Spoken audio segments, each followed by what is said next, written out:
Buenas noches con todos. Es un gran gusto realmente tener hoy día un invitado de lujo, como es nuestro querido exministro de Educación y un alto funcionario del Banco Mundial también. Seguramente un referente para todos nosotros, ¿no? Los economistas jóvenes. Agradecer también a Verónica por realmente por la gestión, ¿no? Ha sido un gran trabajo y no ha sido fácil realmente hoy día tener a nuestro querido Jaime, a quien agradecemos enormemente el tiempo que nos brinda, ¿no? Sobre todo en siempre inspirarnos, en transmitir conocimiento y en compartir educación con jóvenes peruanos.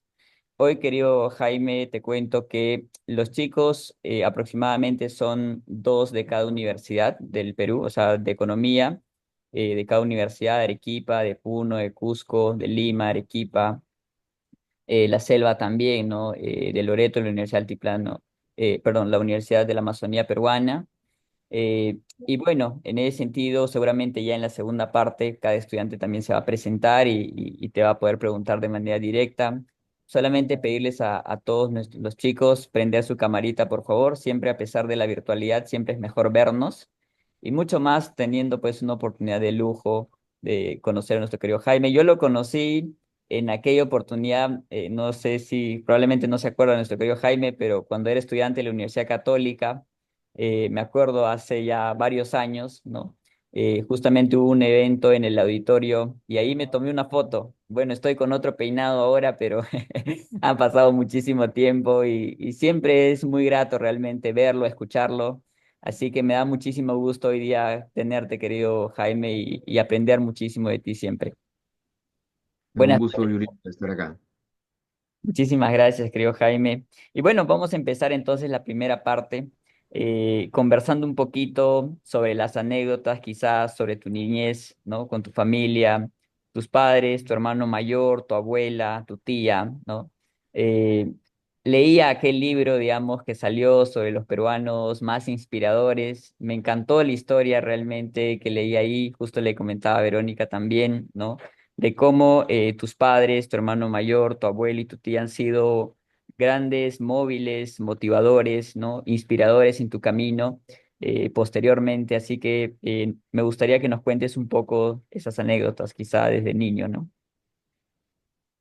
Bueno, en verdad no mucha anécdota, en realidad solamente, eh, bueno, como te mencionaba ahí, mi madre fue profesora de primaria en escuelas públicas, mi tía también fue, pero ella sí se dedicó mucho más tiempo a la docencia, iba a ser una de las primeras personas que se doctoró en educación en la Universidad Católica y luego fue directora de una de estas grandes unidades escolares en Lima. Em, eso por un lado, digamos, de que había alguna conexión con la educación, ¿no? En la familia, pero y por otro lado había mucha también vinculación al servicio público, ¿no? Mi padre era médico, era médico en el ejército, em, y bueno, aprendí de él mucho la solidaridad, ¿no? El preocuparse muchísimo por la gente, preocuparse por gente que tenía pocos recursos, gente que veía que tenía pocos recursos, que había mucho en el hospital y que yo siempre he sido he empezado muy orgulloso de escuchar, ¿no? Historias sobre mi papá, de ayudando a gente, siendo médico pediatra. Y por el lado de mi mamá, más bien la exigencia, ¿no? Que mi mamá era bastante exigente como ex profesora, ¿no? Entonces, una buena combinación, ¿no? De inspiración sobre solidaridad por un lado y de exigencia y excelencia por el otro, ¿no? Yo creo que esa combinación es muy importante en educación, ¿no? Para poder tratar de avanzar en educación. Perfecto. Y, y solamente quería también enfatizar lo que tú decías hace un rato, a ver si la gente prende sus cámaras, porque no veo solamente un slide que has puesto ahí, pero Sí, sí me importaría ver a la gente, porque claro que eh, sí. Veo ahí a más que Abraham. conversarle a cajitas negras. Exacto, exacto. Veo ahí a Abraham, Alfredo, ¿no? Abraham de la Católica, Alfredo de la Pacífico, ¿no? Abelino Barcaya también, David Tapaza, Edwin, Frank Nilber, ¿no? De la UNSAC de Cusco, Harold del UPC, Chanfrán, José Paco también de Cusco, Marisol de la Sánchez Carrión de Huacho de Lima, Maura de Huánuco, ¿no? Nilton González de la Selva, ¿no? De la Amazonía peruana, Ujú, Néstor, luego a Ronald también, a Ronald Tapia también de Cusco, Ronald Ilazaca de Arequipa, de la UNSA, Roger Paxi del Altiplano de Puno, bueno, Verónica, no sé, mentira, Wendy, veo a Wendy también, a Jenny de la UNAS de Tingo María, a Jessica también de Arequipa. Chicos, anímense por favor. Nuestro querido Jaime os quiere conocer también, así que es una tremenda oportunidad. Sí, no sean tímidos. ujú, Bueno, vamos entonces, ujú, también querido Jaime, en este camino, ¿cómo encuentras tu propósito de estudiar economía? ¿En qué momento dices yo quiero ser economista, ¿no? Porque tenías por el lado de tu papá, nos comentabas, la inspiración de quizá ujú. estudiar medicina, ¿no? Y por el lado de tu mamá también esta de motivación de la educación, y sobre todo luego, digamos, ¿cómo así decides, ¿no? Por la economía de la educación. Mira, dos cosas. Uno es, bueno, efectivamente, mi hermano más bien, mi hermano mayor era médico, pediatra también como mi papá, y él el que me trataba de convencer que estudiara medicina, que era para mí una opción, porque sí, me parecía interesante, y además si hubiera sido médico pediatra, porque me gustaban siempre los chicos, pero, pero en realidad no estaba completamente seguro, y en verdad no estaba seguro de qué cosa estudiar. No es que las historias típicas que uno puede escuchar, no, yo desde chiquito yo pensé que yo quería hacer tal cosa. No, en verdad yo no sabía qué estudiar. Yo acabé el colegio, era razonablemente bueno en matemáticas y razonablemente bueno en humanidades. Entonces no era algo que hay gente que te dice, no, le tengo alergia a las matemáticas de ninguna manera, o así quiero hacer nada con las matemáticas. O hay gente que lo revés, ¿no? Ya, lo único que sé hacer es matemáticas y no me gusta leer. Yo era más bien una combinación en ese sentido, pero no, en verdad no sabía qué estudiar. Este, y entré a la católica, y cuando entré a la católica dije, bueno, ¿a dónde entro? ¿Adentro a ciencias o a letras? Tampoco estaba seguro de cuál de las dos postular. Y postulé a ciencias simplemente porque sabía que de ciencias era más fácil pasar a letras que de letras pasar a ciencias. Entonces, escogí ciencias porque simplemente para seguir manteniendo todas las opciones abiertas porque no sabía qué quería estudiar. Este, pero en verdad estuve solamente un primer ciclo, llevé las tres matemáticas que se llevan en MB1, MB2, MB3, que llevas el primer ciclo, y llevé un par de cursos más avanzados como para escucharlos, no para, o sea, solamente podía llevar los tres primeros. Escuché un par de otros bueno, para ver cómo es, porque estaba en esta búsqueda ahí de no saber qué hacer. Este, y dije, no, por acá no va la cosa, o sea, esto ya es demasiado, o sea, no tengo alergia a la matemática, pues tampoco, esto no es para tanto. No encontré una inspiración, digamos, en las carreras de ingeniería, y fui a letras simplemente también diciendo, bueno, no sé acá qué, pero bueno, la economía es una combinación, no es ni lo uno ni lo otro, es una combinación de matemáticas con humanidades. Es una ciencia social, pero al mismo tiempo es una ciencia social que quiere ser rigurosa. Y ok, bueno, intentemos esto. Y eso fue, en verdad, no fue por una vocación ahí, ¿no? Lo que sí fue más claro que ya una vez estudiando economía me quedó muy claro relativamente rápido que lo que iba a hacer era, digamos, política pública, ¿no? Porque si uno acaba economía, uno puede acabar trabajando, no sé, en el sector financiero, ¿no? O trabajar en una empresa. Eso yo creo que sí, relativamente rápido hacia el final de la carrera, a mí me era claro de que no iba por ahí, ¿no? Inclusive llegué a practicar en un banco y dije, no, esto no me gusta. Y en verdad, y por eso ya uno de mis primeros trabajos fue en el Banco Central, y ahí me quedé por un año. Y sí, claramente era lo que sí, ahí me di cuenta que mi vocación iba por el lado de política pública y por el lado de investigación, ¿no? Y por el lado de mis padres era, bueno, estudia lo que quieras, no tuve ninguna presión. Y estuve un año en el Banco Central, y me salí del Banco Central, y con esto cierro, eh, por el Banco Central era un trabajo interesante, pero era un momento muy complicado en la historia del Perú. Yo estuve en el Banco Central en el año 87, que era 87 y 88, cuando empezaba todos los problemas de hiperinflación en el Perú. No sé si ustedes se acuerdan, no sé si hay economistas acá. Bueno, no, creo que la mayor parte son economistas. El año 87 fue todavía un año de crecimiento y el año 88 ya empezó, la cosa se empezó a deteriorar, pero empezaban a haber muchas intervenciones de política que estaban mal, ¿no? Tipos de cambio múltiples, cosas que no son impensables ahora, ¿no? Tipos de cambio múltiples, las reservas internacionales se estaban licuando, una política arancelaria horrible porque tenían un montón de tipos de aranceles de distintos niveles.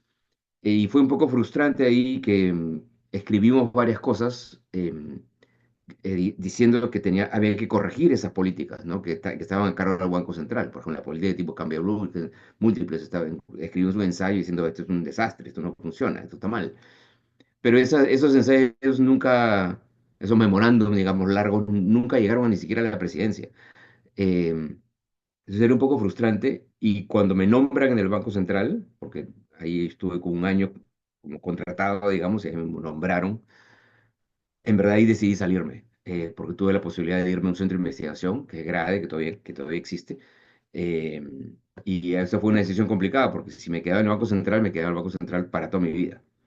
¿No? Porque la mayor parte de gente que entra al Banco Central ahí se queda los siguientes 30 años, ¿no? Y eso me da un poquito de alergia, decir, bueno, estar en el mismo sitio 30 años. Eh, y me fui a Grade, que es un centro de investigación, a trabajar en proyectos, para trabajar por residuo en horarios, y a ganar un tercio de lo que ganaba en el Banco Central. Y bueno, igual, ¿no? Mis papás me apoyaron, o sea, es una familia de clase media que o sea, era bueno tener a alguien que ganara bien, en el Banco Central hubiera ganado mucho más, pero eso por ahí no iba, y entonces sí me interesó esa investigación, me fui a Grade a hacer investigación en temas macro todavía, porque en esa época lo más importante era estabilizar la macroeconomía, y algunas cosas sobre pobreza y desigualdad, y después de estar en Grade ahí fue que me decidí a irme a hacer el doctorado, ¿no? Excelente, excelente, creo, Jaime. Una de las dos cosas que me parecen súper aleccionadoras de tu experiencia es, uno, digamos, que en la universidad, incluso desde la universidad no tenías esta dificultad, digamos, por ahí de prueba y error, ¿no? Que a veces en la función pública o a veces incluso desde jóvenes, ¿no? Se nos castiga demasiado, ¿no? Con el prohibido equivocarse, ¿no? Cuando es al revés, ¿no? Tenías un pensamiento muy flexible, ¿no?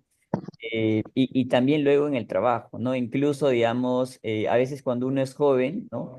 Quiere correr en vez de caminar, ¿no? Y muchas veces termina valorando el aspecto económico, ¿no? Versus, digamos, lo que tú valoraste, ¿no? Que es un poco tu propósito, ¿no? ¿Qué es lo que querías hacer realmente? Más allá, digamos, del tema económico, la seguridad que te ofrecía el Banco Central. Con 22 años, querido Jaime, ¿no? Y un título de economista por la PUC, ¿qué skills muchos de estos jóvenes están, te cuento, entre algunos están en la mitad de la carrera, algunos están terminando la universidad ahora de octavo, noveno, décimo ciclo, otros están recién hace un año de egresado y algunos, digamos, hace dos, tres años de egresado, pero más o menos 22, 23, 24, 25 años. ¿Qué skills se te dificultaban un poco más cuando veías tu CV y decías, uy, aquí me falta, no sé, este skill o siento que esto está un poco más flojito y tengo que mejorarlo? Y cómo así los fortaleciste, ¿no? A ver, en ese momento, yo creo que hay dos cosas que siempre son importantes, Gerardo. Bueno, en ese momento, como pensaba hacer un doctorado, un skill que era muy importante era habilidades matemáticas, ¿no? O sea, en ese momento eso era crucial. Eh, lo otro que era importante si quería hacer un doctorado era inglés. Eh, Ahora, más allá de eso, que es, digamos, cosas más técnicas, yo creo que un tema que siempre es crucial es la capacidad de comunicación, y de poder comunicar de manera articulada a distintos tipos de audiencia y poder explicar bien las cosas. dependiendo con quién estás hablando, ¿no? Que puede ser una manera muy articulada pero técnica si estás en cierto ambiente, pero al mismo tiempo poder explicar las mismas cosas de una manera mucho más sencilla a una persona que no es técnica, ¿no? Y la capacidad de comunicación yo creo que es importantísima en todo momento. Y eso era importante desde ese momento, ¿no? Mucho de la impresión que uno le da a la gente y mucho de las capacidades de ser efectivo depende de las capacidades que tiene uno de comunicar bien, tanto de manera oral como de manera escrita. Las dos cosas son extremadamente importantes. Hoy día quizás la capacidad de comunicarse de manera escrita está facilitada, ¿no? Por la tecnología y por la inteligencia artificial, ¿no? Si tú me mandas un ensayo con errores ortográficos, ya no hay perdón de Dios, porque la inteligencia artificial o cualquier otro programa te lo corrige. Inclusive la sintaxis te la pueden corregir, ¿no? Entonces, en ese sentido, es más fácil para la persona que no era muy buena escribiendo, ahora tiene mucho más facilidades con la tecnología. Pero la comunicación oral no. La comunicación oral sí es así, se mantiene como algo en lo cual la inteligencia artificial te puede ayudar a practicar, pero tienes algo que tienes que desarrollar y eso es extremadamente importante. Perfecto, perfecto. Sí, hoy en día todas las herramientas de inteligencia artificial, ¿no? De hecho, creo, Jaime, te cuento que dentro del programa que tenemos en la plataforma, de hecho, trabajamos la parte de redacción y la parte de entrevista también, de ser buenos comunicadores, ¿no? Porque incluso te cuento que las entidades públicas en el Perú ya han incorporado en su proceso de evaluación para entrar a trabajar en el Banco Central, por ejemplo, la segunda etapa, te toman una prueba de ensayo y la tercera etapa es básicamente una entrevista grabada, ¿no? Que es básicamente hablar, Ujú. etcétera, ¿no? Entonces, y lo mismo con las otras entidades. Así que es súper, súper importante el consejo que nos dejas. En 1987, como nos contabas, trabajas en el Banco Central y luego te vas a Grade, ¿no? Por, un poco por seguir tu propósito. Y ahí nomás, digamos, llegas al doctorado en economía en la Universidad de Columbia. Cuéntenos cómo llegas a ese doctorado y un poco cómo elegiste la universidad, el inglés quizá, ¿no? Y las pruebas también que te piden en Ujú. matemáticas, y el GRE en su Ujú. momento también y otros. Bueno, dos cosas. Uno es, ahí tienes que esforzarte un montón, ¿no? Porque tienes que asegurarte que tienes el inglés necesario, y también poder tener una buena calificación en el GRE. Pero para mí había una restricción es entrar a la universidad. Yo postulé a varias, a 6 o 7, eh, pero, o sea, una restricción era tener los puntajes en todas estas pruebas para poder entrar, pero la otra restricción era la plata porque era absolutamente imposible que yo pagara un doctorado, que mi familia me pagara un doctorado. No, no había forma, estamos hablando de, no sé cuánto sería en el momento, porque ahora una cosa que te cuesta $100.000 en el momento costaría 40.000, imposible pagar $40.000, ¿no? Al año. Eh, entonces, la otra restricción era conseguir beca. Y entonces ese fue el reto, ¿no? Era el reto de postular y el reto de conseguir una beca. Ahora creo que hay más oportunidades, inclusive en el Perú en esa época no existía lo que existe hoy día, que es, ¿no? Esta beca que hasta hace poco se llamaba Presidente de la República, ahora no me acuerdo, creo que ha cambiado de nombre, Bicentenario creo que es, pero hay algunas oportunidades más, inclusive, que vienen del mismo sector público. Eso no existía hace 30 años. Em, Era principalmente becas de afuera, ¿no? Y bueno, tuve la suerte de conseguir una beca de Fulbright, y también la Universidad de Columbia me becó, pero me becó, digamos, parcial, solamente el tuition, solamente digamos, el costo, y Fulbright me dio un estipendio, entonces fue una combinación de las dos cosas. Pero la razón por la que fue a Colombia también fue, bueno, uno, porque sí que estábamos atraídos, yo ya estaba, ya en ese momento justo me casé antes de ir a hacer el doctorado, y que preferíamos Colombia porque estaba en Nueva York y había más oportunidades para mi esposa también. Entonces era una ventaja ir a una ciudad grande, ¿no? Entonces ese era un atractivo de Nueva York, y por otro lado Colombia me dio beca. No hubieron otras universidades buenas que me aceptaron, pero sin beca, sin plata. Entonces eso también fue lo que me llevó a ir a Colombia. Y cuando postulé a Colombia era principalmente, estábamos en el año ahí 80, ya no, 89, y el Perú estaba en un momento fiscal horroroso. Ahí sí era el momento de la hiperinflación, Ya ni siquiera, ya no era que estábamos, la cosa se veía mal, que estaban las políticas mal, no, ahí ya estábamos en franca hiperinflación, terrorismo también. Entonces era la situación macroeconómica del libro de texto, ¿no? Más compleja que uno puede pensar, ¿no? Con cuentas fiscales horrorosas, cuentas externas desastrosas. Y entonces lo que uno estudiaba en esa época era macro. Tenía que, o sea, era supervivencia, digamos, ¿no? Entonces yo en realidad postulé a- a Colombia con un statement que era sobre macroeconomía. Pero estando en Colombia, en verdad, primero me salí de macro un poco a teoría del crecimiento. Dentro de teoría del crecimiento me metí a temas de modelos de crecimiento que incorporaban ya capital humano. Y mirando temas de capital humano, mi asesor me dijo, pero mejor porque no te especializas también en Labor y Development para que veas más cosas ya micro que tienen que ver con la acumulación de capital humano. Y entonces ahí terminé haciendo mi tesis sobre economía de la educación, ¿no? Pues entonces eso fue lo que pasé de crecimiento a capital humano, de capital humano a educación. ¿Sí? Entonces y terminé en educación así, ¿no? Pero ahí, como tú decías, para entrar a la universidad sí hay que poner mucho esfuerzo en todos esos aspectos, ¿no? Perfecto, excelente. Y ese tránsito, digamos, hacia el Banco Mundial, hacia un organismo multilateral, es del doctorado y llegas al Banco Mundial, ¿cómo es, digamos, ese camino? No, no, no, no, después yo tenía dos becas, ¿no? La beca de la universidad y la beca de Fulbright. La beca de Fulbright es una beca que te obliga a regresar 2 años a tu país de origen, ¿no?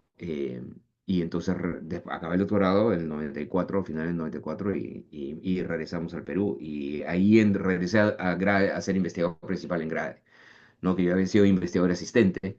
Entonces regresé a Grade, estuve primero investigador asociado, luego investigador principal y luego estuve de director ejecutivo de Grade, que era un centro de investigación que miraba temas de macro por un lado, pero muchos temas de pobreza y desigualdad y temas de educación también, ¿no? Entonces yo miré un poco de temas de financiamiento de educación, la carrera del maestro, tenía algunos papers sobre eso y temas de pobreza y desigualdad. Entonces, no, yo regresé al doctorado y he estado 8 años en Perú, 8 o 9 años en Perú, haciendo investigación en grade, pero mucha investigación que era vinculada a política pública, ¿no? No era investigación, digamos, grade no hacía nunca consultoría de empresas, ¿no? Se hacía consultoría del sector público o investigaciones financiadas, usualmente por fundaciones de afuera, ¿no? Pero era principalmente investigación social. Y estuve 8 años en Perú y después de eso fue que fui al Banco Mundial. O sea, surgió una oferta en el banco y la tomamos sin tener ninguna intención de venir a los Estados Unidos. Simplemente dijimos, bueno, puede ser, no es malo que las chicas, que nuestras hijas estudien parte de la primaria en Estados Unidos, van a aprender mejor inglés. Estaremos un par de años y nos regresamos, ¿no? Ese era el plan original, ¿no? Pero bueno, no fueron un par de años, ¿no? Fue más, ¿no? Y ahí estuve 10 años en el banco casi. Perfecto. Y digamos, después en tu paso, en tu proceso del Banco Mundial y estos años que nos comentas también, recibes de pronto la llamada del presidente Ollanta, ¿no? Inesperadamente, no sé si fue inesperadamente también. Ujú, eh, digamos, ¿cómo fue esa comunicación y esa propuesta de ser ministro de Educación? También cuéntanos un poco el proceso de tu toma de decisión, ¿no? Por ujú, ahí, ujú, digamos, leí que no fue tan fácil, ¿no? Fue un proceso bastante complicado, ¿no? Y desde lo económico, digamos, otra vez regresar al Perú, ¿no? Y muchas otras cuestiones políticas también, ¿no? Porque al final son las condiciones que uno termina aceptando, ¿no? Y que se ujú. conversan antes, ¿no? Y no después. Claro, claro. Cuéntanos un poco sobre Mira, el proceso. sí, mira, yo estuve unos 10 años en el banco, y la primera vez que yo conversé breve con el presidente Humala y con el ministro Castilla fue al comienzo, más o menos al comienzo del gobierno. Pero en eso, y yo estaba todavía en el banco y se estaba discutiendo la creación del MIDIS, del Ministerio de Desarrollo e Inclusión Social, que no existía. que eso fue una propuesta de campaña del presidente Humala y no existía, entonces al comienzo todavía se pensaba, bueno, ¿no? ¿Qué forma puede tener este ministerio, ¿no? Y ahí entonces conversé con el presidente, eh, me mencionó ahí el ministro Castilla, oye, ¿estarías dispuesto a venir? Le dije, no, no, ahorita no, justo yo en ese momento, justo me habían nombrado director global de pobreza del Banco Mundial, y podría ser uno de mis temas, entonces era una excelente oportunidad.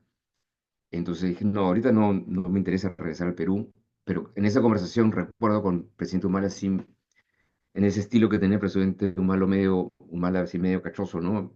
Bueno, y ustedes del Banco Mundial, porque saben todo, este, ¿qué tengo que hacer, ¿no? Eh, y una cosa que yo le dije, bueno, acá una de las cosas, en verdad, el ministro más importante, en una conversación con él y con el presidente, y con el ministro Castilla, le dije, el ministro más importante que usted tiene, que usted tiene que nombrar, bueno, obviamente aparte del ministro de Finanzas, de Economía y Finanzas, porque estaba ahí Miguel, además, le digo, el ministro más importante es el ministro de Educación. Eso es lo más importante. Si tiene que resolver algo, que va a definir si este país es un país que crece o no crece, es el Ministerio de Educación. Eh, y bueno, y conversamos algunas otras cosas de política social. Y eso fue, ahí se acabó. Y más o menos 2 años después fue que, que me contactó el ministro Castilla, ¿no? A ver si estaba interesado en, en regresar al Perú y regresar como ministro. Y me dijo, bueno, pues eso que te estabas hablando, ¿no? De la importancia del ministro de Educación, bueno, ya, pues eso es, a ver si teníamos que ser ministro de Educación.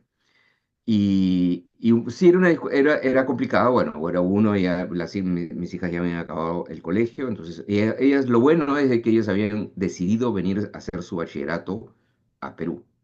O sea, ellas habían nacido cuando yo estaba haciendo mi doctorado. Entonces podían quedarse en Estados Unidos si hubieran querido, ¿no? Pero justo habían decidido hacer su bachillerato en Perú. Entonces ellas se regresaron al Perú. Entonces la familia va a estar medio dividida y justo en ese momento es que sale unos meses después sale esto de presidente Humala. Entonces en ese sentido el costo familiar era un poquito menor, el costo financiero era altísimo, ¿no? O sea, el Banco Mundial es una institución que no paga mal, y el Estado no paga bien. Entonces hay una diferencia inmensa en salarial, pero, pero bueno, pero era una oportunidad era una oportunidad extremadamente interesante, ¿no? De servir y de hacer un cambio a un nivel completamente distinto de lo que uno puede hacer en el Banco Mundial, ¿no? Y bueno, entonces tuve que renunciar al Banco Mundial, que eso sí fue un poco un salto a la piscina, ¿no? Porque en el Banco Mundial tú puedes, para hacer muchos trabajos, tú puedes, digamos, inclusive en tu país, tú puedes pedir una licencia, digamos, ¿no? Por 2 años o por 4 años, ¿no? Y te vas y luego regresas, ¿no? Pero en este caso tú no podías pedir una licencia porque hay un potencial conflicto de interés, ¿no? Porque vas a ser una autoridad que potencialmente podría eventualmente firmar un préstamo con el banco. Entonces tienes que renunciar. Entonces yo tuve que literalmente, ¿no? dar tu insignia, tu badge, ¿no? Y renunciar al banco completamente. Eh, y, y bueno, hicimos eso. Lo que sí fue importante fueron dos cosas. Uno, que había, digamos, el gobierno tenía eh, no control del Congreso, pero sí tenía una mayoría relativa en el Congreso. Entonces había la posibilidad de trabajar con el Congreso eh, de una manera razonable. No era fácil, pero digamos, pero sí había cierta buena coordinación con el Congreso. Uno, y dos, el presidente Humala sí aceptó la única condición que yo puse, porque en verdad a un cargo político así no es que pueda poner muchas condiciones, pero lo que sí yo puse es que yo podía poner dentro de mi equipo el ministerio a quien yo quisiera. No podía tener ninguna, lo único que no iba a aceptar era ninguna injerencia política en quién era un viceministro, quién era un director general, o traer a alguna persona por una cuestión política. Y el presidente me dijo que sí, está bien, me dijo, no, no, no, no hay problema. Pues. Me dijo, no, no vas a poner un fujimorista recalcitrante, ¿no? Bueno, que era la oposición, ok, sí, tampoco, pues, ¿no? Pero aparte de eso, o sea, cualquier nombramiento en el ministerio tiene que ser en función a la mejor persona que yo pueda encontrar. Parece. Esa es mi única condición. Y la aceptó y la respetó, ¿no? Porque también tú podías aceptarla y después a la hora de la hora decir, "Ay, no, pero contrata a fulanito, contratas a Meganito, contrata a este fulano que es hijo del congresista, como sea". Podría haber habido esa presión. Y eso es algo que sí tengo que reconocer al presidente Humala. No hubo ni absolutamente nunca durante los 3 años que tuve ninguna presión de contratar a nadie. Ni de contratar a nadie, ni de contratar a ninguna empresa, ni de contratar de nada. Las únicas presiones que tenía el presidente eran válidas. Eras, oye, quiero más rápido, quiero más colegios, quiero, si vas a hacer colegio de alto rendimiento, no quiero hacer 10, quiero hacer 20. No sé, si hay que hacer la jornada escolar completa, hay que hacerla más rápido. Y está bien. O sea, ese tipo de presiones son totalmente válidas, ¿no? Pero nunca tuve una presión de poner a nadie políticamente. Esa fue la única condición que pusimos. Entonces, lo otro que sí era un riesgo grande era eh, que renuncies al banco. Ya, perfecto, el presidente te dice, te doy todas las facilidades, eh, no te presiona nada políticamente, pero perfectamente tú puedes tener una crisis política 3 meses después, por cualquier razón, y se fue el gabinete y te quedaste sin trabajo, ¿no? Eso era así un riesgo, ¿no? Que mucha gente en el banco mismo, ¿no? Colegas, me decía, oye, tú estás loco, ¿no? O sea, te estás yendo a una cosa que es súper inestable, porque cualquier cargo político es inestable por definición. Eh, Estás renunciando al banco renunciando a una posición estable, ¿no? Para algo que es un salto a la piscina que no sabes la piscina qué tanta profundidad tiene, ¿no? Pero así es, o sea, si entras a política pública a ese nivel, así es, ¿no? Es lo único que puedes hacer. Pero sí es cierto que era una oportunidad, como lo fue efectivamente, ¿no? De poder servir y de poder impactar en política de una manera directa, ¿no? Excelente.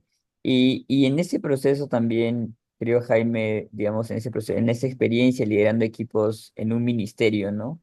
Y esa posibilidad de, digamos, de llevar a la práctica la política pública, ¿no?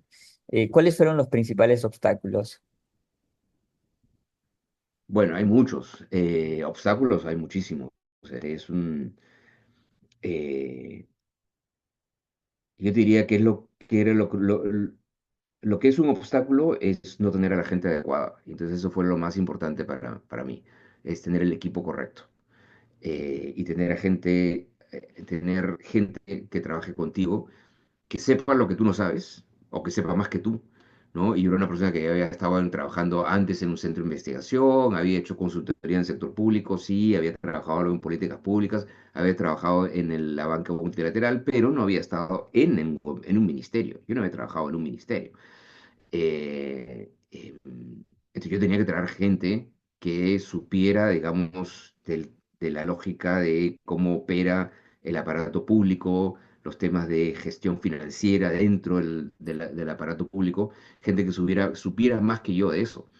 Y bueno, eso fue lo que pude traer, ¿no? Gente que inclusive que había trabajado en algún momento conmigo antes, pero que había estado, por ejemplo, en el MIDIS o en el Ministerio de Economía y Finanzas. Traje mucha gente de esos dos ministerios. Entonces, para mí era importantísimo gente que tuviera la experiencia que yo no tenía, ¿no? Por un lado, entonces eso era vital. Y por otro lado, traer gente que tuviera, mucha gente joven, gente con muchas pilas, joven de edad o joven de espíritu al menos, ¿no? Con muchas pilas y ganas de hacer las cosas, ¿no? Y en eso yo creo que sí pudimos hacer un buen trabajo de traer un montón de gente de todas las edades, pero mucha gente joven, inclusive a cargo de responsabilidad, ¿no? Con un sentido de misión. Eso era lo más importante, ¿no? Con un sentido de misión de que si estabas ahí era para cambiarle la vida a un niño, a un profesor, ¿no? O a un padre de familia. Y en educación puedes hacer eso, ¿no?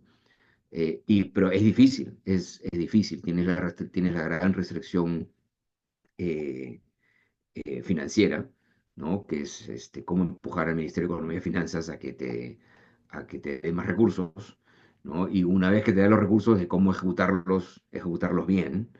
Y la otra gran restricción es la parte política, ¿no? Que en el caso de nuestra gestión, la parte política, digamos, que fue compleja en la implementación de la reforma magisterial, ¿no? De la nueva carrera magisterial que se implementó, que fueron una de las cosas más importantes que se hizo, ¿no? El empezar a contratar a maestros de manera meritocrática y la selección de directores también de manera meritocrática.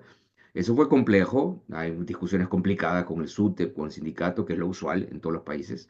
Y el otro gran frente político fue la otra gran reforma que se hizo, que fue la reforma universitaria, ¿no? Que también tuvo muchísima resistencia política, digamos, empujada por los intereses que habían de universidades de mala calidad, que tenían un negocio muy rentable y que obviamente no les convenía que se diera esta ley y menos aún la implementación de la ley con la superintendencia con la SUNEDU, ¿no? La Superintendencia Nacional de Educación Universitaria. Entonces, es el otro frente de batalla, ¿no? Que es el frente político, digamos, ¿no? Entonces, tienes un frente político que necesitas alineamiento político, tienes un frente financiero que necesitas recursos y gastarlos bien, y tienes un frente, digamos, de cómo resolver el tema de tener una burocracia de buena calidad, ¿no? De tener a la gente correcta, ¿no? A la gente que tenga no solo la experiencia, sino también la motivación y las pilas para hacer las cosas. Entonces, esos eran los tres frentes importantes para poder avanzar. Perfecto, y en ese proceso también, que fue bastante una batalla importante, digamos, ¿no? Y también se tuvo logros importantes. Quisiera que nos cuentes, aquí veo, digamos, algunas mejoras, estoy compartiendo pantalla, ¿no? Cómo mejoramos en los tres índices de la prueba PISA, ¿no? Que resalta el comercio del 2016 sobre la PISA del 2015. Ujú. Cuéntanos tres problemas que ayudaste a resolver o tres logros del que te sientes orgulloso con tu equipo y las claves que han estado detrás de ese éxito, ¿no? Ujú. Bueno, eso está largo. O sea, eso puede ser una respuesta muy larga, pero yo te diría tres cosas. Uno es, si pones el slide anterior, antes de la mejor de los tres, eso es el 2016. En el 2013, 3 años antes, el Perú estaba en último lugar de esa misma prueba PISA. Y eso fue en verdad muy importante. Porque este titular que estás viendo ahí es el comercio en diciembre de 2013 y yo había entrado en noviembre del 2013 al ministerio. Entonces, solamente un mes después sale este anuncio de que Perú estaba último en PISA. Y yo creo que fue muy importante y eso fue una conversación complicada con el presidente, es decir, bueno, tenemos que han salido estos resultados, son malos resultados, ahora, decía, en verdad era falso lo que dice acá, incorrecto, digamos, que dice retroceder el último lugar. Perú estaba último en PISA, pero en verdad había mejorado sus puntajes en PISA. Ya, no estaban tan mal, habían mejorado un poco respecto al año anterior. Pero algunos países que estaban mal se habían ido de PISA. Y bueno, y otros países también habían mejorado y habían mejorado un poco más que Perú. Pero entonces, no es que Perú había empeorado, pero había mejorado un poco.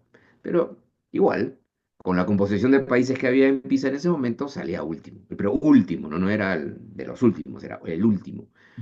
Eh, entonces ahí lo que hemos visto en otros países, y lo he visto también después, países que han tenido malos resultados en PISA, dicen, bueno, lo que pasa es que PISA es una prueba que está hecha en la OECD por los países ricos y entonces no tiene que ver con la cultura y los valores del país, ¿no? Pero en verdad PISA tiene una componente de comprensión lectora en español. O sea, comprensión lectora es comprensión lectora. ¿Verdad? No es que no aplique al Perú. Tiene una parte de matemáticas que también aplica al Perú. Entonces, esa excusa es una excusa que no es válida. Pero muchos países la han utilizado cuando han tenido malos resultados en PISA. Pero el acuerdo con el presidente puede decir, bueno, ¿no? Hay que tomar el resultado y decir que necesitamos cambios urgentes y dramáticos en el sistema educativo, porque no es que estamos en un problema, estamos en un problema gravísimo. ¿No? Y eso fue lo que yo salí a decir a los radios y eso fue lo que Comprensión. sacamos acá en el titular en el comercio, ¿no? Y bueno, y lo otro que muestras en el siguiente slide es 3 años después, hubo otra prueba PISA y Perú efectivamente había mejoró sustancialmente, mejoró más que otros países. Ya desde ahí empezado, luego en la siguiente prueba PISA Perú ha estado también, ha mejorado un poco más, ya Perú está un poquito por encima del promedio de América Latina. ¿No? Inclusive ya en esta prueba le ganaba a Brasil en matemáticas. Eh, entonces decía, bueno, no le ganamos en fútbol, pero bueno, por lo menos le ganamos en matemáticas. Y entonces yo creo que eso sí, esto es algo que fue bueno, ¿no? O sea, ya hubo una mejora en las evaluaciones censales con data nacional hechas en el ministerio. Las evaluaciones nacionales censales también mostraban mejoras en lectura, en comprensión y en matemáticas. Y yo creo que eso es un logro, ¿no? Eso que se ha empezado a mejorar. No estábamos bien todavía, ¿no? Cuando yo he salido, todavía el 50% de chicos tenían el nivel satisfactorio, solamente el 50% de chicos tenían el nivel satisfactorio en lectura, pero ese número había sido 30% 4 años antes. Entonces, pues 50% no es bueno, pero es bastante mejor que 30, ¿no? Entonces había habido una mejora y todavía había que seguir mejorando. Entonces, eso yo creo que ha sido un cambio muy importante. El otro cambio importante, yo creo que no lo voy a escribir toda la reforma, pero la reforma de maestros, ¿no? En el cual se cambió la lógica de cómo se contrataban y ascendían los maestros. Yo creo que fue muy importante, por ejemplo, que entraran 15.000 docentes a ser directores de escuela, y que fueron seleccionados a través de una evaluación rigurosa y luego haber sido seleccionados, haber hecho un diplomado en gestión pedagógica, o sea, no en temas pedagógicos, sino en gestión, en los siguientes 18 meses luego que entraron. Entonces, todo ese tema de la reforma magisterial yo creo que fue muy importante. Y el otro tema que fue muy importante fue la implementación de la ley universitaria, ¿no? Porque la ley digamos, se aprobó, pero bueno, se aprobó en el papel. Luego de aprobarse en el papel había que crear una institución, se creó la SUNEDU, ¿no? Crearla de la nada. Se creó la institución y se creó la institución, empezó a operar, definió cuáles eran los estándares mínimos que tenían que pasar cada universidad y las universidades empezaron a certificarse. Y efectivamente, luego que yo ya salí, ya algunas empezaron a cerrarse. Algunas universidades de mala calidad y algunas carreras no se abrieron. Universidades que no son muy buenas empezaron a ya no abrir algunas carreras porque sabían que no iban a pasar el filtro de la SUNEDU. Entonces, eso yo creo que eso algo fue positivo. Bueno, ya luego, 10 años después, ya sabemos todo lo que ha pasado, todo lo que ha pasado con la SUNEDU, pero yo creo que, digamos que sí fue un logro que duró varios años, ¿no? Esa reforma universitaria. Claro que sí. Y de hecho creo que muchos de nosotros gozó el beneficio que ha tenido, digamos, la SUNEDU también, ¿no? Porque las universidades empezaron a ponerse las pilas, ¿no? Y en ese Sí. sentido, pues también, digamos, se vio algunas mejoras, ¿no? En la calidad, ¿no? Y creo que muchísimas gracias por ello también. Eh, Cuéntanos a propósito de tu libro y hoy con tu experiencia y recorrido, ¿no? Eh, ¿Cuál es tu visión sobre la educación y qué tan tarde estamos, ¿no? A propósito de tu libro, ¿no? Estamos tarde y Ujú, este chico, digamos, en Piura, ¿no? Que creo que es en Piura, ¿cierto? Que te ujú, dice, ujú. ya llegaste tarde. Mm. Sí, por eso yo le puse el nombre, ese nombre cuando escribí este libro sobre la gestión, digamos, de esos 3 años. Le puse el título Estamos tarde porque una de las cosas que se hizo, que también fue un logro importante, fue empezar el proceso de crear más escuelas a tiempo completo, ¿no? Porque muchas escuelas secundarias tenían 2 o 3 turnos, entonces se convertían de pasar de 2 turnos, por ejemplo, a que ya era solamente de un solo turno, lo que se llama la jornada escolar completa. Eh, y yo visité muchísimas de esas escuelas, y siempre les preguntaba a los chicos, a los papás, a los profesores qué tal, si les gustaba, ¿no? Qué tal estaba, ¿no? Digamos, como este nuevo modelo, ¿no? Y en general la respuesta siempre era muy positiva, excepto un chico, como tú dices, en Piura, en Chulucanas específicamente, que levanta la mano y me dice, de manera un poco cínica, me dicen, sí, eso está muy bien, pero esto está muy bien para los que están en primero y secundaria, yo estoy en quinto, yo ya me voy. Para mí llegaron muy tarde, ¿no? Y es como decía en el libro, ¿no? Pero yo no tenía respuesta para ese chico, porque efectivamente llegamos muy tarde. Ya tenías un chico de 17 años, ya había pasado sus 5 años de secundaria, ya no había nada que hacer, nadie le devuelve esos 5 años en los cuales había estado en una escuela que, que, que no tenía la calidad suficiente. Entonces, em, por eso el nombre del libro, y en la medida que no avancemos, vamos a estar siempre tarde para aquellas personas que estamos perdiendo, ¿no? Mientras ahorita estamos teniendo nosotros esta conversación, hay algún chico en alguna universidad o en alguna escuela del Perú que no esté teniendo la oferta educativa que debería tener, ¿no? Y mientras eso está pasando, estamos llegando tarde a ese chico porque nadie le devuelve esos años de escolaridad. Y entonces, en ese sentido, para distintas personas, mientras no avancemos, vamos a estar tarde, pero por eso el sentido de urgencia que tenemos que tener, ¿no? De hacer las reformas que se necesitan lo antes posible, ¿no? Digamos, con esta lógica de que tenemos que trabajar y mejorar la experiencia que tienen los chicos en la escuela. Eh, y hay que hacerlo rápido, porque en este momento hay un chico en una escuela, en un centro de educación inicial, en una universidad, en un instituto, en una secundaria, que requiere hoy día un mejor servicio, ¿no? A mí me encantó esta imagen, querido Jaime, sobre el SMS a los docentes, ¿no? Digamos, Sí, desde sí. el ministro hacia los docentes es un gran mensaje, ¿no?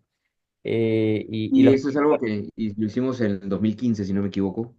No, en 2014 empezamos, ¿no? Para poder tener algún mecanismo también de comunicación directo los maestros, ¿no? Directamente con los maestros, ¿no? Con esta lógica de, eh, eh, o sea, digamos, el sentido de la reforma magisterial también era porque la percepción que siempre tuvimos es que eh, la mejora en educación, y eso aplica hoy día también, por más que tengas inteligencia artificial, y ChatGPT, lo que quieras, la educación depende de la interacción entre un estudiante y el maestro, ¿no? Y la educación depende de la calidad de esa interacción. Y la calidad de esa interacción depende de la calidad de nuestros docentes. Entonces, el elemento fundamental de cualquier reforma, aquí y en Singapur, ¿no? Y en el año 2014, cuando estábamos haciendo esto, y hoy día también. Eso no ha cambiado. Es exactamente igual. El factor fundamental para mejorar la calidad de la educación es el maestro, es el factor humano, ¿no? Y ahí, esto que estás mostrando ahorita en la pantalla era, efectivamente, le mandamos mensaje de texto. Ahí teníamos, en ese momento teníamos una base de datos que no cubría a todos los maestros, pero cubría casi como unos 270.000 maestros, que es más de dos tercios de los maestros, no, tres cuartos, digamos, de los maestros públicos, y todos recibían un mensaje con su nombre, ¿no? El mensaje decía, Yuliño, ¿no? Hoy asumimos un nuevo reto en las escuelas, porque esto era el comienzo del año escolar, ¿no? Esto les llegó la idea que le llegaba el primer día de clases por ahí, ¿no? Esto debe ser, no sé, ahí está, sí, marzo, sí, entonces en algún momento de los primeros días de clase, ¿no? Y todos los correos decían eso, decían el nombre del profesor o de la profesora, y decía, ¿no? Constanza, Yuliño, desde hoy asumimos un nuevo reto, contamos contigo, ¿no? Eh, y yo creo que eso fue importante, ¿no? Para poder establecer, digamos, algún canal directo con ellos, ¿no? Algunos maestros me dijeron que pensaron que esta era una broma de alguien, ¿no? Pues no, que iba a recibir un text message, no un correo, un texto, un mensaje de texto del ministro, pues no, alguien me está haciendo una broma, ¿no? Y bueno, pero no, no era broma. Y eso también puede ser un reflejo de lo lejano que se sienten, eh, quienes están, digamos, en primera línea con nuestros niños, ¿no? Y en general, ¿no? En políticas públicas, sigo percibiendo todavía, creo, Jaime, a pesar de los años, a pesar de las discusiones que hay, todavía, digamos, hay grandes barreras, digamos, ¿no? Hay como entre, digamos, una posición y otra, ¿no? Cuando hay un trabajo en conjunto que hacer, ¿no? Y esto a mí me encantó porque rompes esa barrera, ¿no? Independientemente desde, digamos, la posición más alta hasta quizá, digamos, Ujú. el último, digamos, del escalón, ¿no? Entonces eso me parece fenomenal. Claro, o lo puedes mirar al revés, ¿no? Puedes invertir la pirámide, y, ¿verdad? Estos son los primeros del escalón, porque son los que están justo frente al niño, ¿no? O sea, la calidad del sistema depende de esta persona que está frente al niño, finalmente. De eso Correcto, depende. Oye, correcto. pero no sé cuánto tiempo nos queda, no sé si deberían quizás debemos abrir Sí, para sí, sí, que sí, algunos de los chicos que justamente están eso te conectados, quería proponer, sí. sí, Digamos, paremos aquí con las preguntas, yo sé que nos faltan algunas, pero nos parece mucho más importante pasar a la segunda parte. Y bueno, ahora sí, digamos, de manera ordenada, vamos a levantar la manito, por favor, a quienes se y sí. conectaron Y recientemente. otra vez, si prenden su pantalla, están reacios a prender sus pantallas, pero si prenden su pantalla sería mucho mejor. Sí, totalmente. Por favor, le vamos a agradecer que puedan prender su cámara para poder verlos, conocerlos y, bueno, levantar la manito de manera ordenada para poder darles también el pase y puedan preguntar de manera directa. Veo ahí a Gianfranc, a Harold, a José. Sería genial también que puedan decir, digamos, su región y de qué universidad para conocerlos un poco, ¿no? Eso es algo que realmente lo valoraríamos muchísimo, ¿no? Bueno, a ver, no sé si vemos por ahí una manito levantada, no sé si Alexis, veo a Ali también, a Adelino. Sí, hay una opción para levantar la manito ahí en el Zoom, chicos. Catherine, veo a Lady también, a Nayeli, a Nilton, sí. Romper el hielo a veces es difícil, chicos, pero creo que no se sientan nerviosos, por favor. Eh, ajá, ahí tenemos a José. Buenas noches, José, ¿cómo estás? Buenas noches, Jaime, buenas noches, Yuliño. Sí, yo soy de Cusco, estoy en la San Antonio Abad de Cusco y actualmente trabajo en el Ministerio del Interior, en la policía. Sí, y un poco mi inquietud también va por las reformas que a veces se realizan dentro del trabajo, pero el tiempo es corto y por ahí va mi inquietud, ¿no? Respecto a la reforma de, por ejemplo, la implementación de la meritocracia, así en la docencia, ¿cuánto tiempo le tomó, o sea, planificó y realmente cuánto tiempo fue, ¿no? Y qué dificultades se enfrentó en todo ese proceso, ¿no? Esa es una muy buena pregunta. En verdad, o sea, si la implementación de la reforma, bueno, continuó inclusive después de que yo estuviera, pero fue teniendo hitos a lo largo del tiempo, ¿no? O sea, tuvo varias evaluaciones de docentes que se fueron dando a lo largo del tiempo, evaluaciones de directores que se fueron dando a lo largo del tiempo. Entonces, era en verdad una ruta que iba a demorar, que sabíamos que iba a demorar varios años. Pero a pesar que una ruta que demoraba varios años y que en verdad siempre va a continuar, porque las mejoras en educación eh, yo no quiero usar la palabra de que demoran, sino que tienen que ser continuas. O sea, no puedes decir, y eso creo que aplica para mucho en la política pública, no hay que decir, ah, ya, me voy a demorar esta cantidad de tiempo y ya, ok, con eso ya va a estar listo. Ya solucioné el asunto y ahí quedó. No, nunca va a ser así. Siempre vas a tener un hito y una vez que has tenido ese hito vas a tener que continuar a otro hito y luego otro hito para seguir mejorando. Porque además las brechas que tenemos en la calidad de nuestros servicios es inmensa todavía. O sea, no es que somos Singapur y te vamos a decir, ah, hay que mejorar un poquito más. No, no hay que mejorar un poquito más, hay que mejorar muchísimo todavía. ¿No? Entonces, por ejemplo, para la implementación de la carrera magisterial, sí había un conjunto de evaluaciones que se tenían que hacer y se fueron haciendo a lo largo de 3 años, ¿no? Pero al mismo tiempo yo sí le decía siempre a nuestro equipo hay que asumir que tenemos 6 meses. Tú trabajas asumiendo que tienes 6 meses, ¿no? Uno, porque tienes que tener un sentido de urgencia. No puedes decir, ah, bueno, ya tengo tiempo para hacer las cosas. No, no tienes tiempo para hacer las cosas. Tienes que hacerlas rápido. Y tienes que hacerlas rápido porque hay un niño que está esperando. ¿Te das cuenta? No es que es algo bueno, si bien, estoy diseñando zapatos, y voy produciendo zapatos, y ya cuando estén listos, ya saldrá al mercado, ¿no? No, acá es una persona que está esperando un servicio, ¿no? Y que está esperando un servicio de buena calidad, ¿no? Ya sea de salud, ya sea de educación, ya sea de la policía, ¿no? Hay un ciudadano que está esperando un servicio, y ese ciudadano requiere un mejor servicio ayer, en verdad. Lo requiere ayer. Entonces sí estás apurado. Ahora, sabes que efectivamente las cosas no se pueden cambiar de un día para otro, que te vas a demorar en algunas cosas, pero entonces para mí siempre es definir una ruta, ¿no? Este es el hito que voy a poder lograr en 2 meses. Este es el otro que voy a lograr en 6 meses. Este es el que este que va a demorar un año y este va a demorar año y medio. Pero hay que tener esa ruta de mejora, hitos que uno vaya cumpliendo y ser ambicioso y hacerlo lo más rápido posible. Ese para mí es la manera como uno debe operar. Pero es muy importante el sentido de urgencia. Ya necesito algo y lo necesito rápido. Necesito rápido.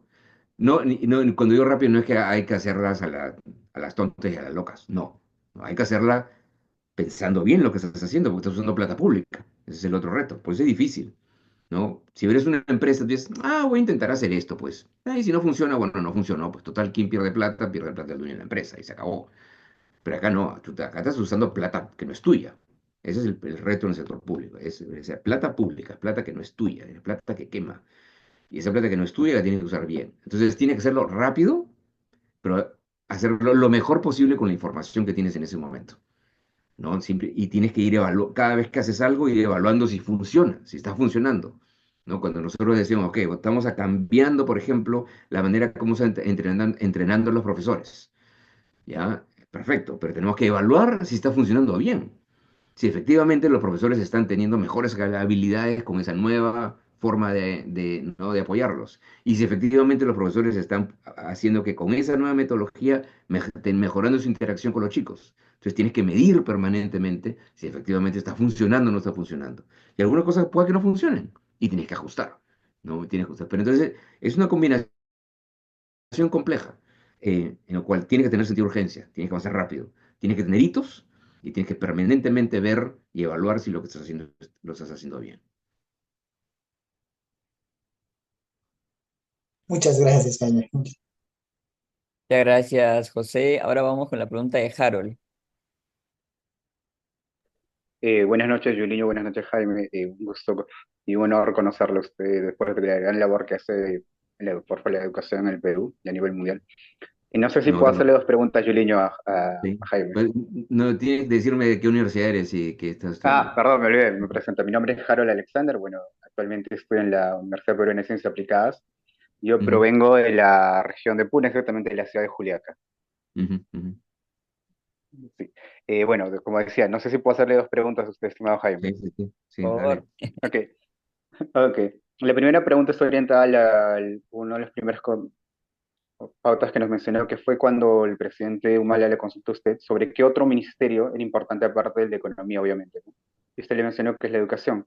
Mi primera pregunta enfocada en ello es, ¿cómo puede la inversión en educación mejorar el crecimiento económico en países en vías de desarrollo como el Perú? ¿Y cómo Ujú, lograr si este impacto es posible que sea sostenible en el tiempo? ujú, ujú. Esa es mi Ok. primera pregunta. No, dale a tu segunda y te respondo las dos. Bueno, la segunda Ujú, pregunta está orientada a lo que, bueno, actualmente en la universidad hemos desarrollado una iniciativa con compañeros de economía que es llevar educación económica a distintos colegios nacionales del Perú. Estamos en vías de ello. Y la siguiente pregunta es en base a ello, como en tu experiencia en educación, ¿qué estrategias podrían implementarse para mejorar la enseñanza en economía y finanzas en las escuelas y en sí a la población en general, para que los estudiantes desarrollen un pensamiento crítico y puedan tomar decisiones financieras informadas, ¿no? ujú, ujú, ujú. Ok. A ver, tu primera pregunta es súper amplia y uno puede hacer una clase entera o puede ser un curso entero de una universidad, ¿no? La relación entre educación y crecimiento.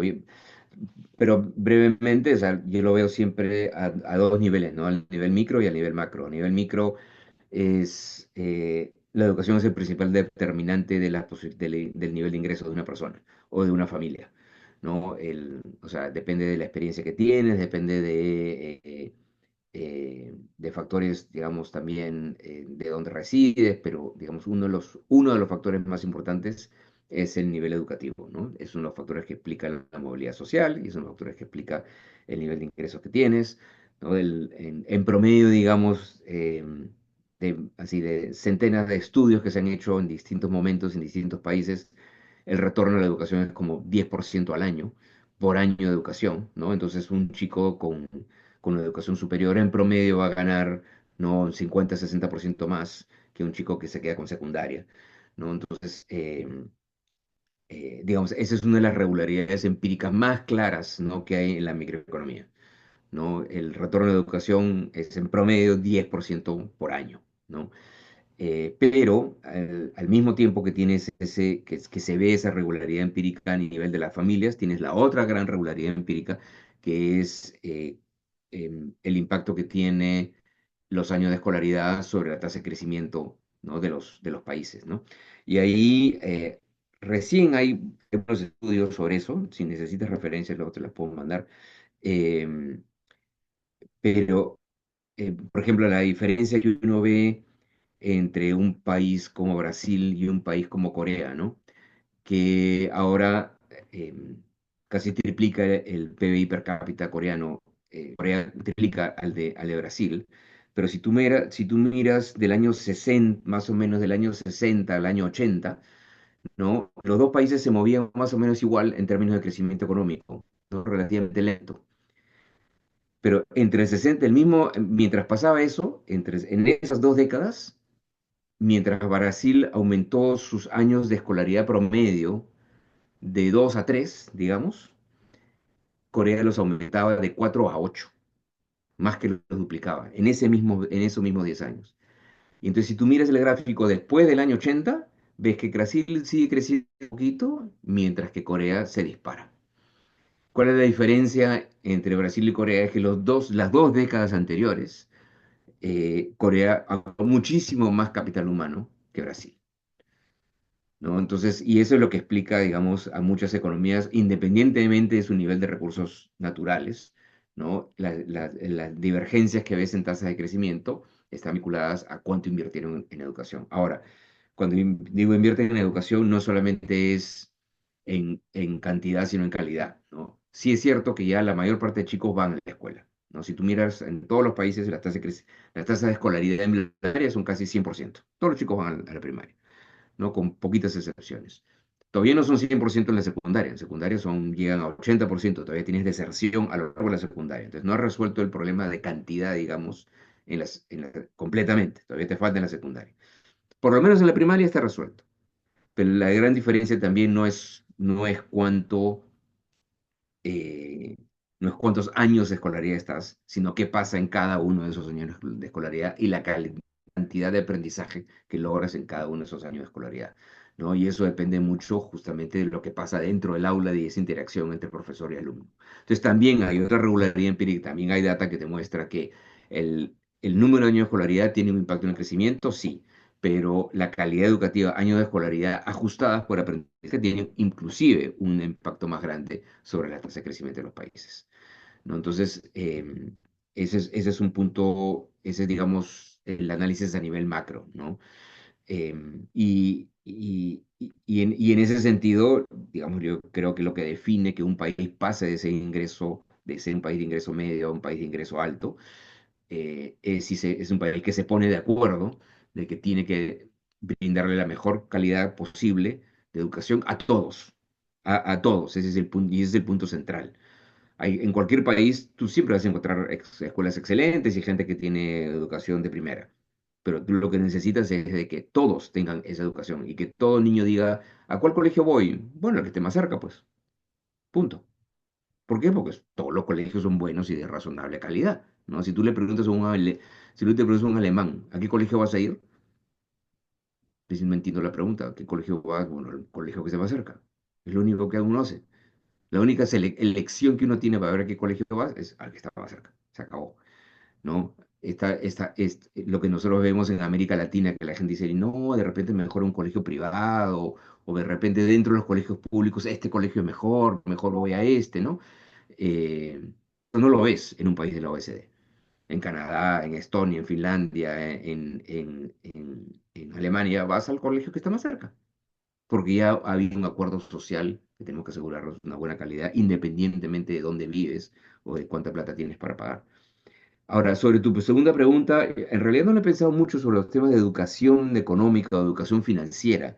Eh, y te digo que no lo he pensado mucho porque estamos, digamos, lidiando más con los temas generales de educación, de calidad de educación secundaria, ¿no? En los cuales la calidad tiene muchos problemas en nuestros países. Y a mí me preocupan los niveles, digamos, de racionamiento matemático de los chicos. Entonces, a veces yo a la gente hay muchos programas, por ejemplo, principal, hay menos de educación económica, hay más de educación financiera, lo cual no necesariamente es bueno, no digo que sea bueno, pero simplemente hay más de educación financiera. Digo, oye, pero ¿qué cosa vas a enseñar de educación financiera si hay un montón de chicos que no te están sacando un porcentaje?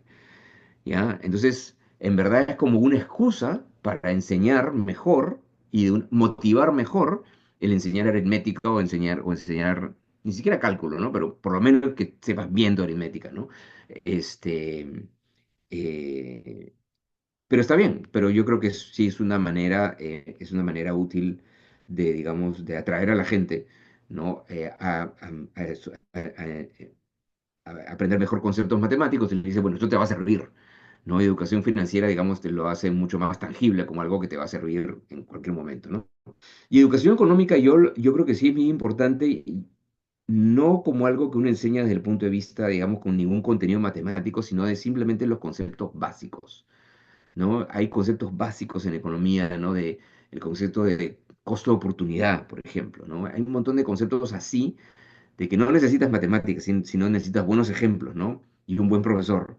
Yo creo que si enfatizamos un poco en eso, yo creo que sí puede ser muy importante para la gente, ¿no? Y si estás trabajando eso me parece excelente. Muchas gracias, Jaime. Sí, bueno, solo para recalcar de la segunda pregunta. Nosotros llevamos eso, buscar llevar educación en economía, pero con la vida real, o con ejemplos que lo pueda ver el alumno, ¿no? Y ver Ujú, decir, ah, ujú. ya, o lo veo esto o esto lo entiendo. No como Sí, complicado como nosotros aprendemos, ¿no? Obviamente, son 5 años de ujú, carrera y todo ello.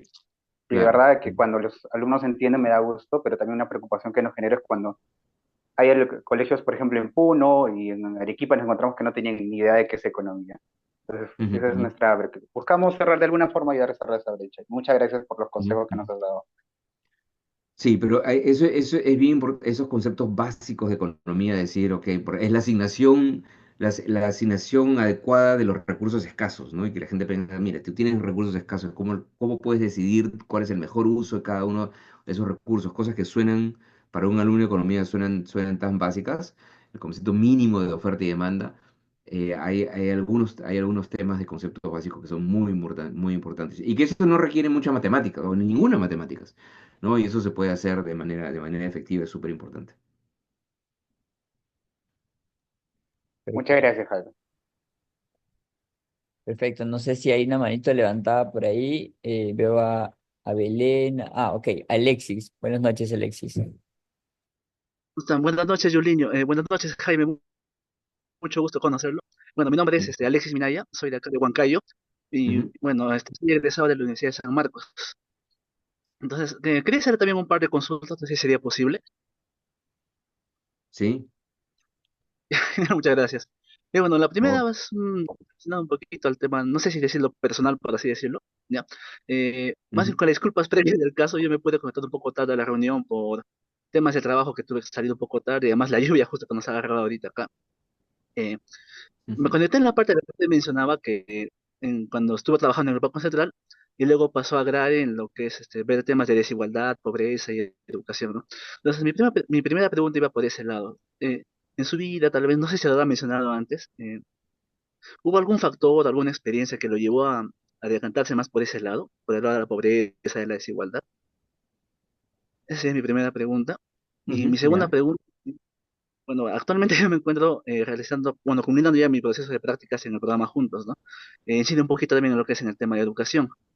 Y bueno, en las pocas ocasiones que me ha tocado apoyar un poco a los gestores en lo que es la verificación de campo, en el recojo de información de educación, me he encontrado, digamos, con algunos casos de familias usuarias, que justo en el tema de educación, más que todo, buscan que los chicos vayan, pero no por el tema de que quieren que ellos aprendan más, por así decirlo, sino por miedo a perder el bono, el incentivo monetario, en algunos Ujú, casos. Entonces, ujú. digamos, en tu experiencia también, ¿habría alguna forma o alguna estrategia que nos podría recomendar tal vez del lado del programa Juntos, ¿no? Como por parte de los gestores, por así decirlo, que podrían influir en esos hogares para que no, digamos, el acceso a educación no solamente sea por miedo a perder ese bono, sino también por una búsqueda de unas mejores oportunidades o un mejor Ujú. futuro para... Pero explícame un poquito mejor eso, ¿cómo es que sabes que la familia dice, bueno, yo sí voy a enviar al chico porque si no pierdo el bono? ¿Por qué es que crees de que si es que perdieran el bono o se acabara el programa, ya no les importaría que el chico fuera a la escuela? No exactamente de ese lado, sino el tema, por ejemplo, cuando íbamos con los directores a conversar, ¿no? Y a veces conversamos con las mamás de los chicos que faltaban, digamos, a Ya. verificar ese campo.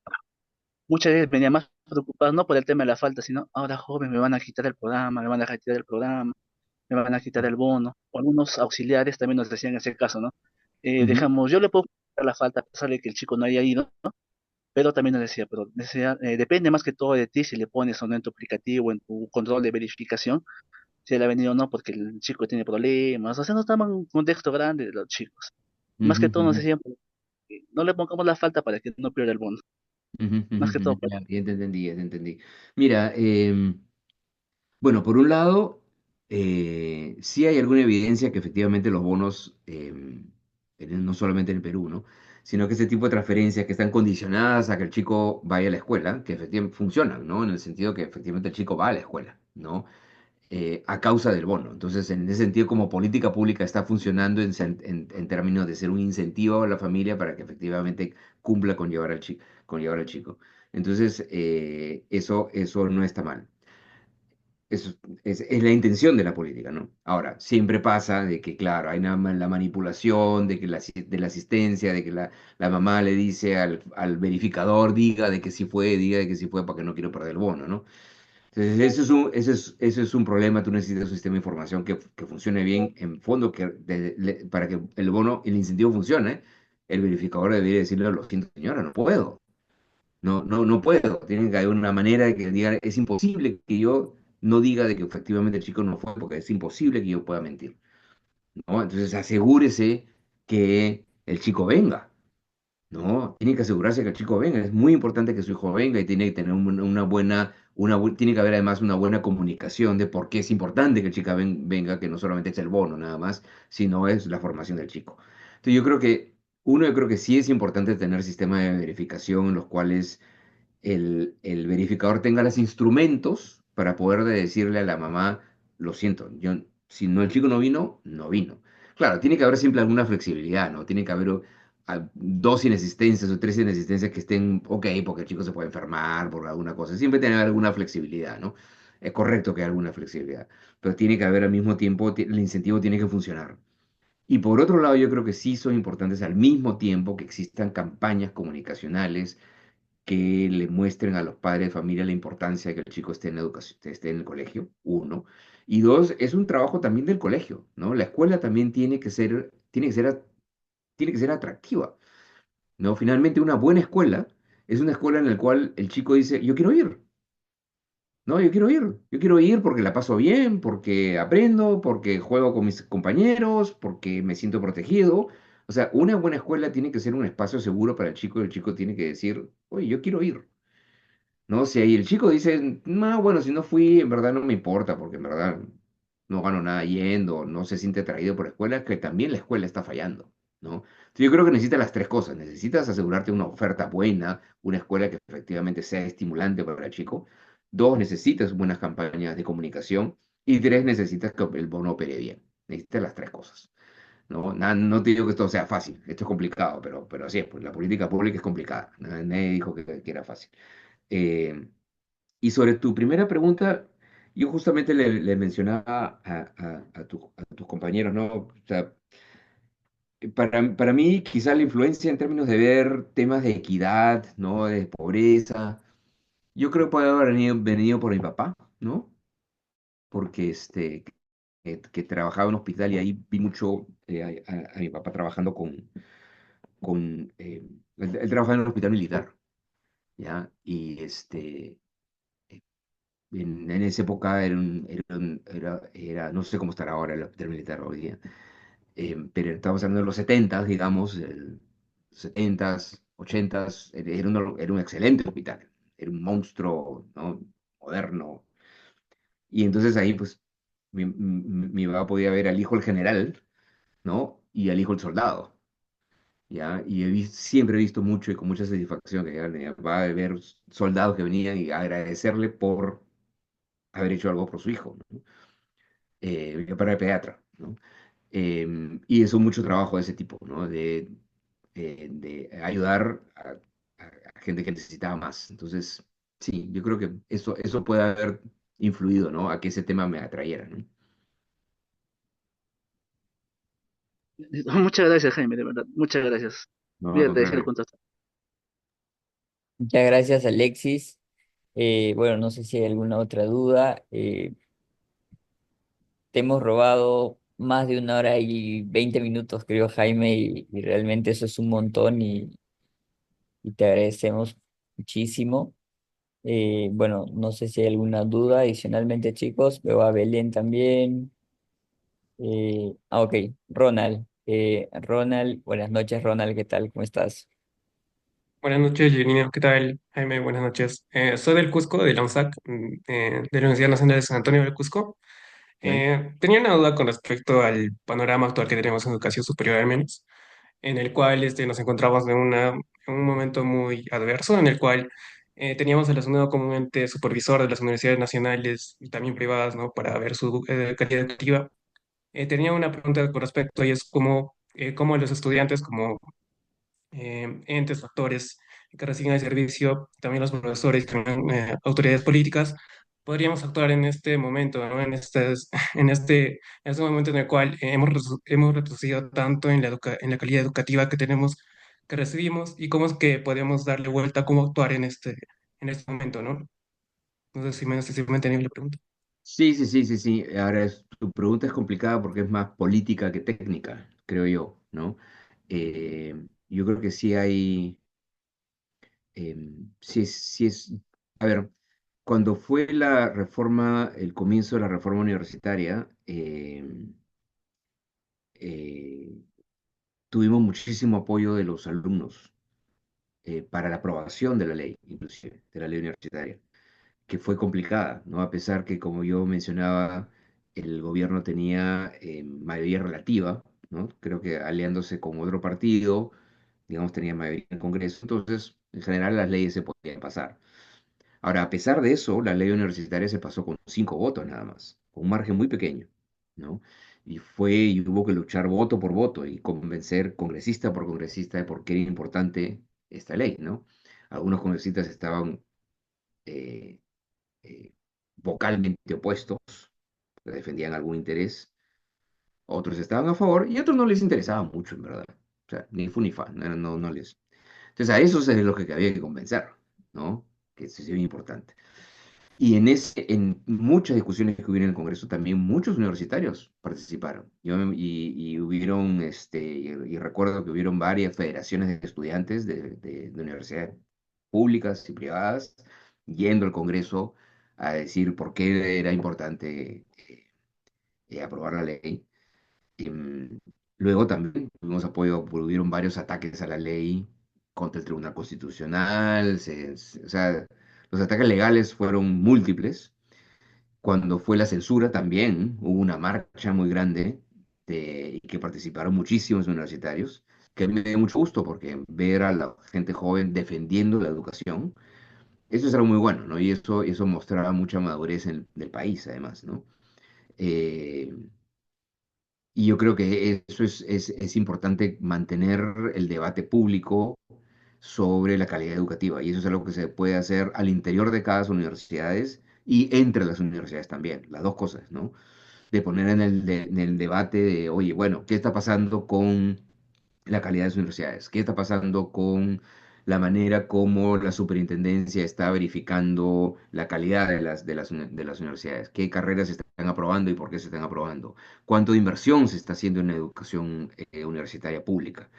¿Y qué está pasando con esa plata? Hay mucho que se puede hacer, ¿no? Digamos, de discusión política y de política pública, ¿no? Al interior de las universidades y yo diría que tan importante como hacerlo al interior de las universidades es entre las distintas federaciones de estudiantes, ¿no? Yo creo que la universidad para mí, siempre yo he dicho, no forma profesionales en, en las distintas carreras, sino la universidad forma ciudadanos, ¿no? Y esa es una responsabilidad de las universidades, es formar ciudadanos. Formarse como ciudadano es entrar al debate de la política pública también, ¿no? Yo creo que eso es muy importante y eso es algo que a empujar para que eso se dé al interior y entre las universidades. Yo creo que eso es fundamental y mientras más de ese debate haya, mejor. Muchas gracias, Y Jaime. ahí, y ahí justamente, Julen, esa es la marcha que me refería, ¿no? Eso fue en diciembre del 2016, ¿no? Que me pareció impresionante que una marcha de ese tipo defendiendo la educación, ¿no? ¿No? Que eso fue muy bueno. Pero bueno, Yulín, yo te agradezco mucho el espacio y te felicito por crear un espacio en el cual se junta gente de distintas universidades de todo el país. Me parece fantástico eso. eh, Como un espacio de discusión, de capacitación y de debate, ¿no? Felicitaciones por crear un espacio de ese tipo y bueno, encantado de haber estado con ustedes. No, muchísimas gracias, creo Jaime, por a ti, digamos, por el tiempo que nos has brindado y realmente los consejos que nos has dado. Si para nosotros eres un referente, creo que la carita de todos los chicos aquí y mía y el de Verónica también creo que es una cara, digamos, de mucho respeto, mucha admiración que te tenemos. Y gracias por inspirarnos, gracias por siempre ser un referente. Y bueno, quisiera terminar, creo, Jaime, con una fotito del recuerdo. Bueno, yo tengo una foto antigua, así que, y ahí estoy con un peinado medio raro, así que prefiero ocultar esa foto y quizá todos tener por ahí una fotito del recuerdo también, digamos, de haber estado hoy día compartiendo un momento enriquecedor, inspirador contigo. A ver, y ahí también a todos los chicos les pido por favor que puedan prender su camarita. Como bien comentaba, se resisten todavía Joan por ahí, Jessica, Wendy, por favor chicos, Néstor, Ronald, Jorge, Me voy a entrar en Jaime, pijama, Catherine, sí, Belén, Lady. es muy tarde. Y no, felicitaciones por este espacio y bueno, yo creo que el trabajo que ustedes están haciendo, algunos todavía en la universidad, otros ya entrando en el mercado de trabajo, es fundamental y en verdad todo lo que hay que hacer ahorita en el Perú en términos de mejorar la calidad de las políticas públicas y empujar desde donde uno esté, ¿no? Desde el sector público, desde el sector privado, desde la empresa, desde el Estado. En verdad, el futuro del país depende de lo que ustedes hagan y va a depender de eso en las próximas décadas. Así es que tienen una responsabilidad muy grande, pero todos han podido tener la oportunidad de estar en una universidad y tener una buena educación. Ahora yo creo que estamos en un mundo en el cual ya uno no es como era antes que uno decía, bueno, ya voy a la universidad, después que fui a la universidad ya me eduqué y ahora ya trabajo y se acabó. Ahora ya no es así. Ahora uno va a tener que tocar al sistema educativo muchas veces a lo largo del tiempo, ¿no? Y el proceso de aprendizaje y capacitación va a ser continuo, mucho más continuo de lo que era antes, ¿no? Yo mismo ahora tengo que aprender un montón de cosas de tecnología, de inteligencia artificial, ¿no? Que bueno, que se me iba a ocurrir que iba a tener que aprender esas cosas, ¿no? Pero bueno, así es. Y entonces el proceso de aprendizaje ahora, con los cambios tan acelerados que tenemos en un mundo con más oportunidades, gracias a la tecnología, con más incertidumbre también, ¿no? ¿No? Es un mundo que requiere mucho más preparación y invertir en uno, en la formación de uno mismo permanentemente, ¿no? Entonces, bueno, ahí tienen un montón de trabajo y tienen también un montón de responsabilidad porque hay muchísimas cosas que hacer en nuestro país. Así que, bueno, a seguir adelante y mucha suerte. Bueno, y ahora sí unos 3 segunditos, por favor, todos Bueno, sonreímos. Y bueno, chicos, por ahí creo que Catherine, chicos, Belén. Ronald, Néstor, Lady, Jorge y Jessica, si podemos prender nuestra camarita, chicos. Solamente 3 segundos para tomar la fotito y sonreír unos segundos. Genial. A ver, perfecto. Creo que para la próxima, al inicio nos vamos a tomar la foto mm, y no al final. está Creo que bien, te perfecto. agradecemos muchísimo No, realmente. no, no, al Nos has contrario, inspirado. no, al contrario. Muchas gracias y mucha suerte. Chao con todos. Nos vemos. Un abrazo Chao. fuerte. Cuídense. Chao. Muchas Chao. gracias, gracias.